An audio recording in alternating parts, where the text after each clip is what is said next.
राधे राधे। हरे कृष्णा। कैसे हो आप सभी लोग? आशा करती हूँ आप सभी परम मंगल में होगे, स्वस्थ होगे, अच्छे होगे। सर्वप्रथम आप सभी को योगिनी एकादशी की अनंत और अनंत शुभकामनाएं। योगिनी एकादशी कब है?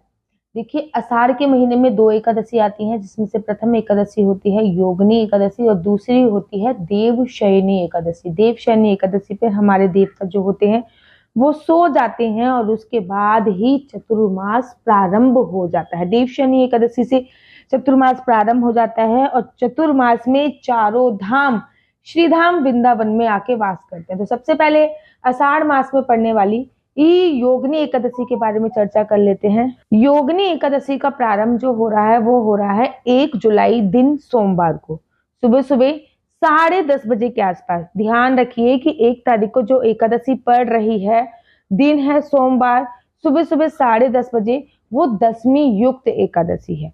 और योगिनी एकादशी का जो विश्राम हो रहा है, अर्थात योगिनी एकादशी जो समाप्त हो रही है वो हो रही है 2 जुलाई मंगलवार को सुबह सुबह 8:42 पे।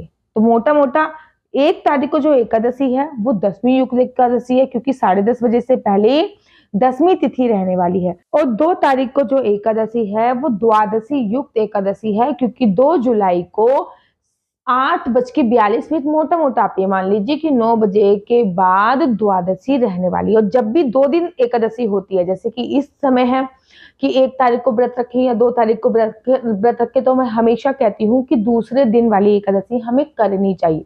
क्योंकि देखिए, फॉर एग्जाम्पल, पहली बात तो अगर आप 1 तारीख को व्रत रखते हैं तो आपको सुबह सुबह 10:30 बजे से पहले 10वीं तिथि मिल रही है। और 10वीं तिथि एकादशी का जब हम व्रत रखते हैं तो राक्षसों को बल मिलता है। ये व्रत की श्रेणी में तो रखा जाता है, लेकिन इस एकादशी का व्रत रखने से राक्षसों का बल बढ़ता है। वहीं अगर हम द्वादशी युक्त एकादशी का व्रत रखते हैं तो एक एकादशी के व्रत रखने का तो फल मिलेगा ही मिलेगा, लेकिन द्वादशी तिथि है तो एक एकादशी के व्रत रखने से 100 एकादशी के व्रत का फल आपको प्राप्त होगा ही होगा। और वहीं मैं बात करूं कि अगर आप व्रत रखते हैं 1 तारीख को, तो आपको एकादशी तिथि का जो विश्राम करना पड़ेगा, अर्थात एकादशी तिथि का जो पारण करना पड़ेगा, वो आपको 2 तारीख को करना पड़ेगा, दोपहर को 1:30 बजे के बाद। क्योंकि हरिवासन समय जो है वो 1:30 बजे तक है, इसलिए आधा दिन तो वैसे ही आपका एकादशी का व्रत हो जाएगा। अगर आप 1 तारीख को व्रत रखते हो तो दोपहर को 1:30 बजे के बाद व्रत का पारण होगा, क्योंकि व्रत के पारण का तो बहुत विशेष महत्व होता है। इसलिए मैं बेसिकली आप लोगों को बोलना चाहूंगी कि आपको 2 तारीख को व्रत रखना चाहिए। 2 तारीख को अगर आप व्रत रखेंगे तो पारण का समय थोड़ा जल्दी है, नो डाउट कि पारण का समय बहुत जल्दी है, लेकिन आपको एकादशी के व्रत रखने का, 100 एकादशी के व्रत रखने का फल प्राप्त हो। भी कंफ्यूजन होती है कि पहले दिन व्रत रखें या दूसरे दिन व्रत रखें, तो दूसरे दिन व्रत रखना ही सर्वोत्तम माना जाता है। हाँ, पहले दिन आपको लहसुन, प्याज, मांस, मदिरा, चावल इत्यादि का सेवन नहीं करना चाहिए। लेकिन अगर आप केवल यही देखने के लिए व्रत रखते हो कि कौन से दिन हमें चावल का त्याग करना है, तो आपको 1 तारीख को चावल का त्याग करना है, क्योंकि 1 तारीख को पूरे दिन एकादशी है। हाँ, 2 तारीख को 9 बजे के बाद एकादशी तिथि जो है, मतलब 8:42 के बाद एकादशी तिथि विश्राम हो रही है। लेकिन जो हम लोग वैष्णव लोग व्रत रख रहे हैं वो एकादशी द्वादशी युक्त व्रत रख रहे हैं, क्योंकि 10वीं युक्त एकादशी का व्रत रखेंगे तो राक्षसों को बल प्राप्त होता है। मैं तो हमेशा जब भी 2 दिन की एकादशी होती है तो मैं कोशिश करती हूँ कि पहले दिन उन दोनों दिन में व्रत रखने की कोशिश करूं। कोई भी संदेह नहीं है कि योगिनी एकादशी का जो व्रत रखा जाएगा वो 2 जुलाई दिन मंगलवार को रखा जाएगा। आषाढ़ के महीने का पहला व्रत है। एकादशी तिथि का प्रारंभ 1 जुलाई दिन सोमवार को हो जाएगा। 10:30 बजे एकादशी तिथि का सुबह सुबह प्रारंभ हो रहा है और 2 जुलाई को 8:42 पे एकादशी तिथि विश्राम हो रही है।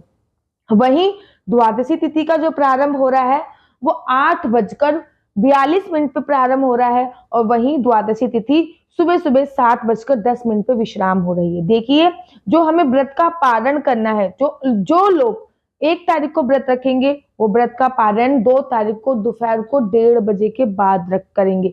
लेकिन जो लोग 2 तारीख का व्रत रखेंगे, वो जो व्रत का पारण करेंगे वो सुबह सुबह 3 तारीख को 5:45 से लेकर 7:10 के बीच में ही व्रत का पारण करेंगे। मुझे पता है कि आपको व्रत के पारण के लिए बहुत कम समय मिल रहा है, पूरा का पूरा 1.5 घंटा भी नहीं मिला है, लेकिन इस 1.5 घंटे में 1.5 घंटा पूरा नहीं मिला, लेकिन आपको व्रत का पालन इसी समय पे करना है, क्योंकि उसके बाद द्वादशी तिथि जो है वो क्षीण हो जाएगी और द्वादशी पे व्रत का पालन बहुत ज्यादा जरूरी होता है।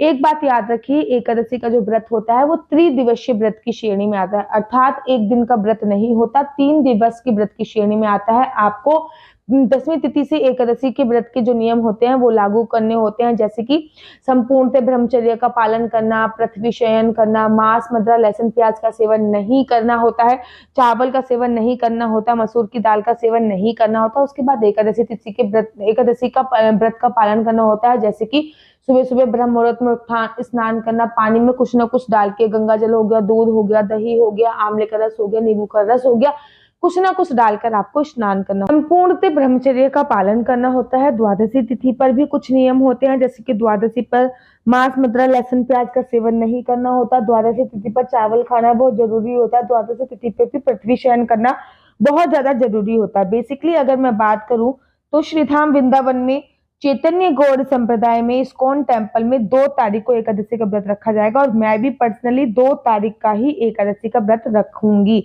तो योगिनी एकादशी कब है? योगिनी एकादशी का जो उत्सव बनाया जा रहा है वो 2 तारीख का पूरे वृंदावन में बनाया जा रहा है। और अगर आपको मेरी वीडियो अच्छी लगती है तो आप अपना यूट्यूब चैनल हरि बोल को लाइक शेयर सब्सक्राइब करना बिल्कुल भी मत भूलिए। तब तक के लिए मुझे दीजिए इजाजत।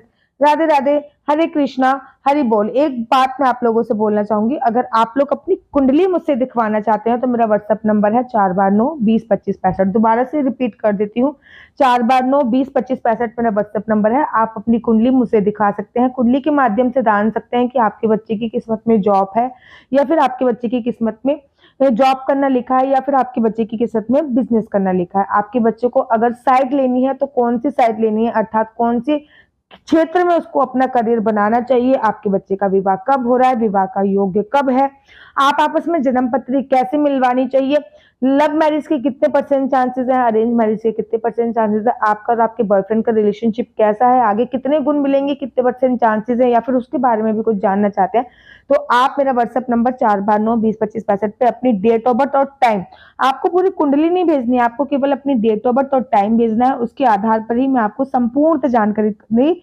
प्रोवाइड कराऊंगी, लेकिन ये बिल्कुल भी फ्री नहीं है, इसके कुछ ना कुछ चार्ज आपको देने पड़ते हैं। अगर आपको मेरी वीडियो अच्छी लगती है तो प्लीज लाइक शेयर सब्सक्राइब करना बिल्कुल भी मत भूलिए। राधे राधे, हरे कृष्णा, हरि बोल।